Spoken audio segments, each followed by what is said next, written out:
دین کے اندر فضائل میں اللہ اس کے رسول قرآن مجید کو دیکھا جاتا ہے. یہ نہیں کہ بندے نے ایک آدمی نے یہ بتا دیا ہمیں یہ کر لیے, 30 بیویوں کی کہانی ہے, وہ 40 بیویوں کی کہانی, فلاں فلاں فلاں بلا بدتر ہمارے ذہنوں میں دہلوں میں گھری ہوئی ہے کہ لیتے ہیں کہ بھی یہ 30 بیویاں پھر 13 بیویاں اس طرح کی کہانیاں پڑھ لے, ضرورتیں پوری ہوں گی. اللہ کی قسم کبھی یہ ضرورتیں پوری نہیں ہوتی. اس لیے شاہ عبد الحمید ندوی رحمت اللہ علیہ فرمایا کرتے تھے, اس عظیم اور مظلوم مہینے کو بھی پہچانو. بعض اجمی فنکاروں نے اس محترم مہینے کو بڑا ظلم کر اٹھا رکھا ہے, اور یہ کر رکھا ہے کہ ہم کسی بھی طرح محرم کو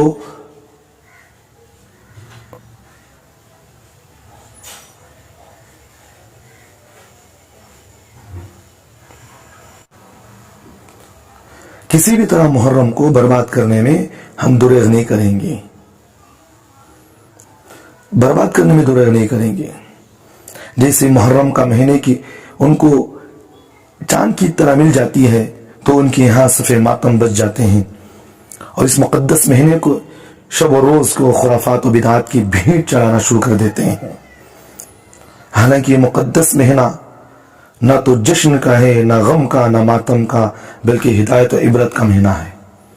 عقل مند لوگ سال کے ختم پر پورے سال کا جائزہ لیتے ہیں اور حساب کرتے ہیں کہ ہم نے دنیاوی اور اخروی اعتبار سے سال بھر میں کیا کھویا اور کیا پایا, اور آئندہ کیا کرنا ہے. اس کا عملی شرعی پروگرام اور نظام بناتے ہیں. پچھلی زندگی کی غفلت اور گناہوں پر توبہ اور آئندہ زندگی کو بہتر سے بہتر بنانے کی طرف توجہ اور کوشش کرتے ہیں. یہی وہ ہدایت ہے جو ہمیں نئے سال, نئے اسلامی سال سے ملتی ہے. دعا کرے کہ اللہ تعالی ہم تمام کو ہر قسم کی خرافات اور رسومات اور بدعات اور جملہ معاصی سے ہر وقت ہمیں محفوظ فرمائے. آمین ثم آمین. وأقول قولي هذا أستغفر الله لي ولكم وآخر دعوانا الحمد لله رب العالمين.